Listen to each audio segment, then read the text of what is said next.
Johni, Slam Magazine dropped a cover when you went to Tahaad. Kind of talk about that moment. It's a very exciting moment. You know, as a kid, you see all the Slam magazine covers, and to finally say that I have my own Slam magazine cover with Tahaad, that was a special moment, for both of us. So it's just good to have. Can you talk about like kind of what's going through your mind your last game at Bethel tomorrow, and being Alabama, and all that, just the anticipation for that. Man,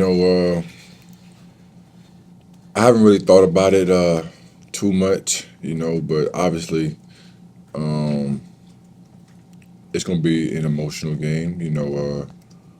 Auburn's been good to me, so for this is my last time ever playing on, Neville in front of the crowd, in front of the jungle. It's gonna be fun though, but it's kind of like a bittersweet moment, especially against Alabama. So Tonight, Bruce was saying earlier, you guys are in the business of making history. If you win tomorrow, this will be the winningest team in the history of this program. To be the best player on the best team program history, what would that mean to you personally?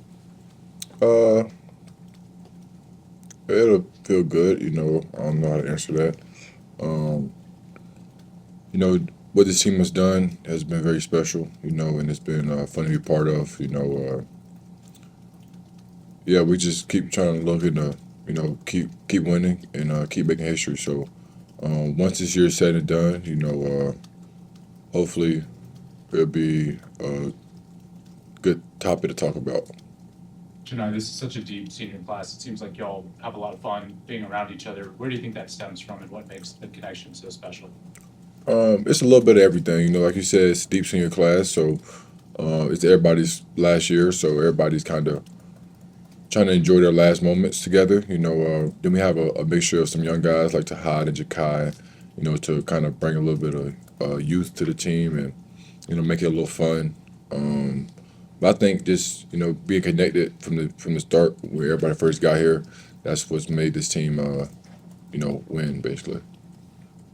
John, how's your shoulder doing? Kind of saw you at A&M. Kind of seemed like you were in a little bit of pain. Yeah, it's all right. It was in a little bit of pain, but it's part of the game.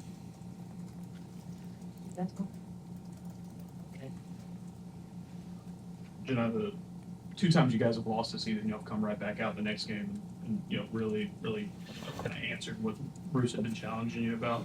What's the key to that? Like, what's the key to this team being so good at kind of bouncing back from disappointment and doing well in the face of adversity? I think that's what you're supposed to do. After a loss, you're supposed to bounce back and practice next week's supposed to be a little tougher. A little bit more amped up. Obviously you guys just lost. We just lost to A&M. We have a bitter taste in our mouth, so we're looking to come, defend home court. Our last game ever in Neville to Alabama. Johni, Alabama shoots the three ball a lot. In that first matchup, you guys held them to 19%, I think. How much can you take from that, and how do you keep them off the 3-point line? Just kind of sticking to our game plan. Sticking to the scout.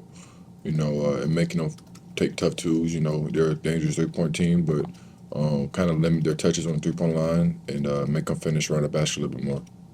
Mark Sears is averaging 28 points in the last 5 games, so they'll finishing strong at the rim. For a guard, for him to be so active in the paint, what makes him so crafty and what makes him so difficult to defend? Shout out to Mark Sears, for putting up those numbers, but hopefully he don't get it tomorrow. So we're looking to not let him get 28 points tomorrow. John, a lot of analysts have referred to this as the best league in the history of college basketball. To be the outright champion of that league, and what has that honor meant to you? That accomplishment meant to you? It just shows, um, how locked in this team has been, and it shows why we're the best team in the country. To have the best record and be the outright champs of the best league in history of the SEC, or probably ever. It just shows how good this team has been and how consistent we've been. A lot of teams has been good throughout the year, but in order to have the record we've had and the year we've been having, it shows the consistency of it. So to be prepared night in night out not to overlook your opponent, to take it one game at a time. I think that just shows the growth of this team. So now, even before this cover story with you and Tahaad on the front page, it's obvious just seeing you guys practice that you guys like each other. There's a respect there. You kind of enjoy him for his exuberance, I guess. What do you like most about Tahaad? I mean, he's such a young guy. You're an older guy. You don't necessarily think you guys are hit off the way you have.